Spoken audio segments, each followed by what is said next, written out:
The headlines are telling us inflation is back. Yep, the numbers are up, and it could have quite an impact on your retirement. And if you don't make the necessary adjustments, those retirement dreams could be ruined. So I want you to watch this video. I have 7 specific tips with regards to money and inflation. But before I get there, subscribe to our channel. Hit the notifications bell so you're alerted to when we post new videos. I have over 30 years in this business. I want to share with you my expertise, my experience and conversation with my clients so that you can learn from them as well and not step on some of the landmines that they have stepped on. Hey, before I get there, and just to lighten it up a little bit, I got a great little gift the other day. I'm not retired, but this is a clock that says life after retirement, right? And this is how they allocate time. Ready? So the blue is travel. The yellow is hobbies. The purple is relaxing. The red is annoying spouse. And the green is spoiling your grandkids. So just a thought, if you have somebody who's retired, Google this. Life after retirement clock. It's pretty fun, and it's a really cool gift to give if you're looking to give some smiles. So let's get to it. I get this question a lot, particularly in this interest rate environment where interest rates are at historic lows, right? I need income. I'm retired. And where do I get it? Where do I invest my money? How do I get that income so I can continue to pursue my goals? What do I do with all of this cash? As I've said on this channel, cash is king, particularly in retirement. It's really the feel-good measure. If we have enough cash flow coming in, then we can do what we want when we want, right? But it's been a real challenge of late to generate that from, if you will, a conservative portfolio where we're looking for bonds or interest from our money market accounts or whatever it is. So how do we do that? Because I don't want you making hasty decisions in the face of this inflation. But the reality is it's not all bad news. So for those of you who are collecting Social Security, here's actually a silver lining to the fact that inflation is high. We are going to have one of the more historic cost of living increases, one of the highest we've had in about 40 years. So there is a silver lining to it. It could be a 5 to 6% increase for the year of 2022. So that's the good news, right? Another piece of good news is mortgage rates have been really low. Do you know that when I bought my first condo, when I moved to Boston, okay, I paid 17%. You heard that right. For those of you who are my age, you know what I'm talking about. I refinanced happily at 13% a while later. And here I am paying just under 3% right now on a tax-deductible basis with the net cost is like 2% to me. It's been an unbelievable journey as rates have gone down lower and lower and lower over the past 2 or 3 decades. So those are a couple of the good things that we've seen happen as a result of the interest rates being so low, but now we're faced with higher inflation. So what do we do? So let me share a story with you. This is a friend of mine, and he's been retired for quite some time. He's in his late 80s now, and he's still very active. And he's been getting income from his municipal bond portfolio since he retired more than 30 years ago. He's been invested almost exclusively in municipal bonds, and it's been very good for him. However, recently, I had a conversation with him, and he said, you know what? Some of those bonds have now matured, and I've spoken to my broker, And we've agreed for that money, we're going to go into a basket of high dividend yielding stocks. So for the first time in over 30 years, he's headed into the stock market because there's nothing left available to him that he finds attractive with the interest rates as low as they are in the bond arena. So it's causing a bit of a paradigm shift right now, and I want to address some of those questions. But first, I want to make sure that you are prepared for retirement. So in my latest book, Don't Outlive Your Money in Retirement, we've created a quick 2-minute quiz. Invest the time, go to my banner, answer the questions, just take you a couple of minutes. I'll quickly score for you which of the 3 retirement preparedness stages you are in, so that you'll understand where you are. And I'll also get to you a free chapter of the book and some worksheets to give you some more clarity with regards to whether or not you truly are prepared for this next chapter of life. So I'm going to give you 7 tips, the last one being one you may not have thought of. And by the way, when it comes to some of the investment tips, I am not providing you with specific investment guidance here. I'm just going to share with you some of the conversations you might have with your financial advisor or accountant, or if you do it yourself, to look at it. But this is not specific advice because I do not know what each and every one of you needs in terms of your portfolios. So the first tip deals with long-term bonds. And you could also put in here long-term CDs or certificates of deposit.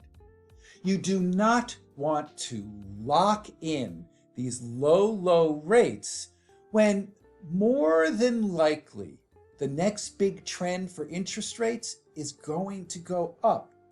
So if you've locked in, a very low rate for that 3, 5, or 10-year period, and before that happens, which it more than likely will, certainly no guarantees for any future performance, but interest rates will probably start going up. And if you've locked them in low, you're going to lose the opportunity to have locked in rates later. So if you're going to do anything at this point, you do something with short-term CDs or short-term bonds, but don't lock in that long-term rate in the CD or go out and purchase those long-term bonds and lock those in, because those rates will end up costing you in the end.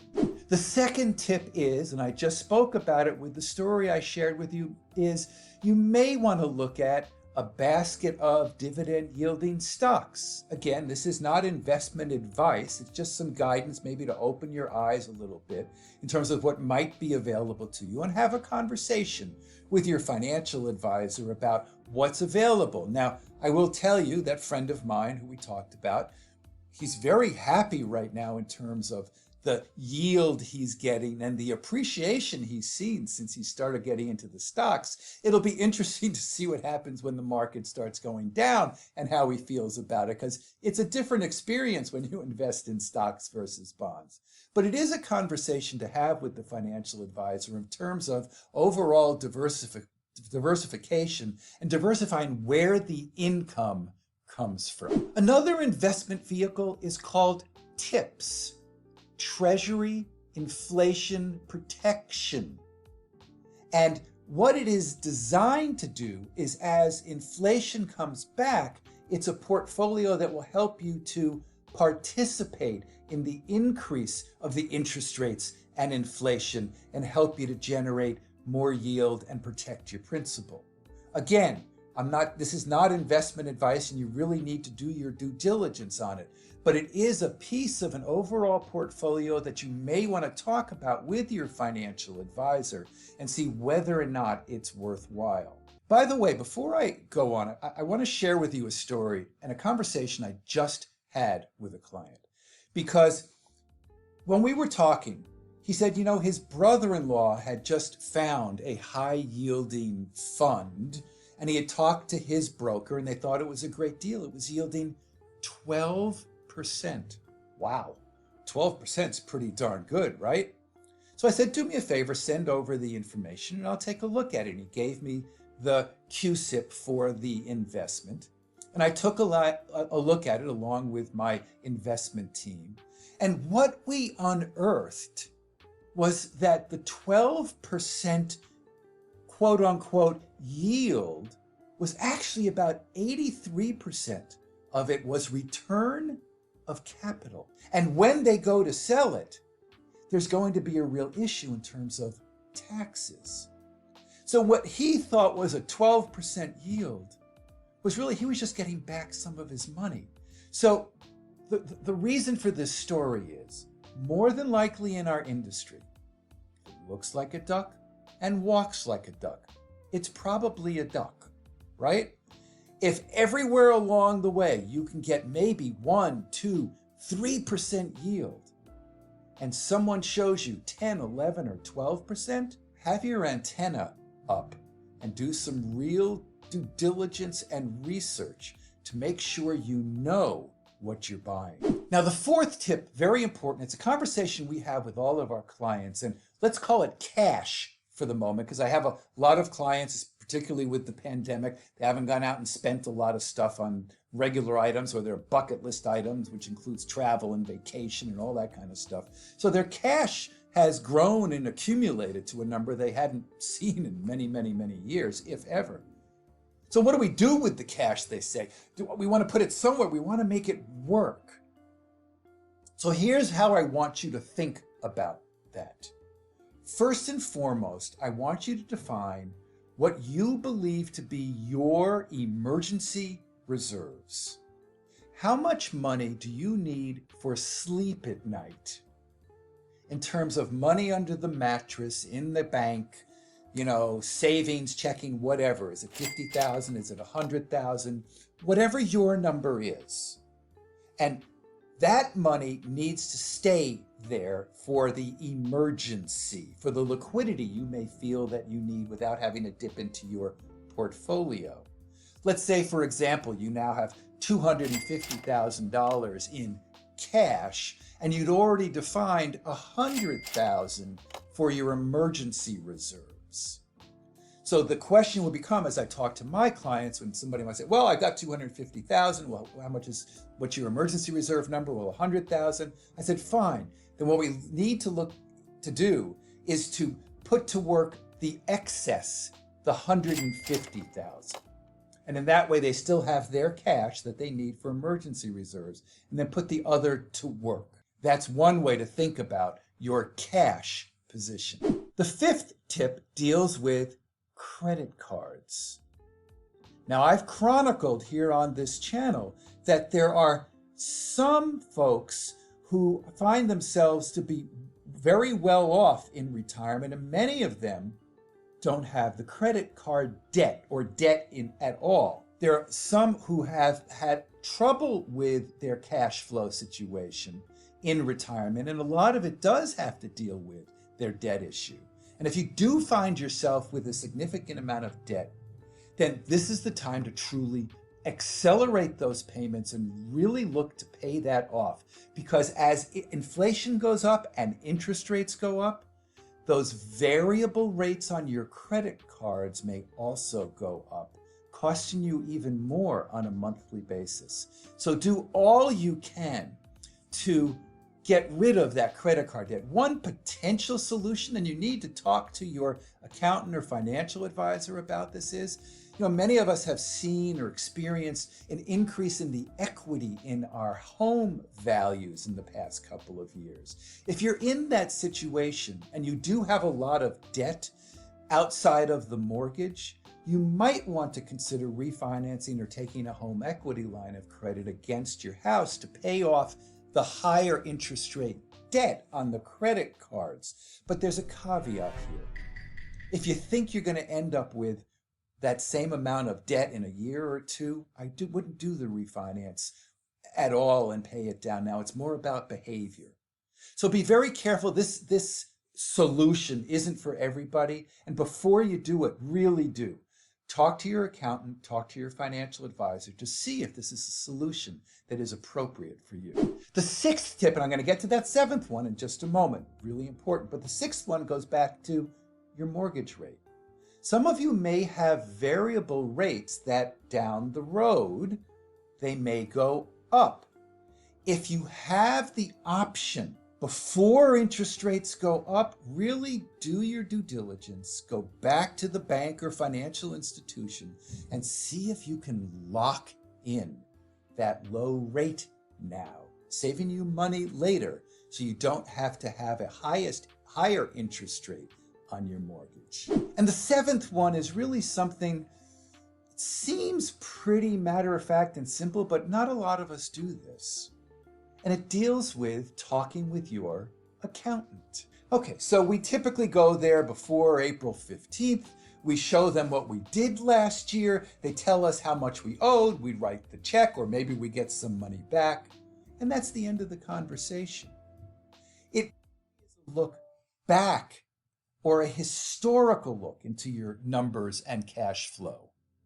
It doesn't really give you guidance looking forward. And if you have dividends coming in or income coming in from different sources, as we look at, higher inflation and the potential for higher taxes as well, I would want you to, over the fall here, I want you to reach out to your accountant and have them do some forensics with regards to where your income is coming from, and is there a way to make any adjustments based on what your cash flow need is so that you can reduce the impact of taxes. Because again, it's not how much you bring in, it's how much you keep.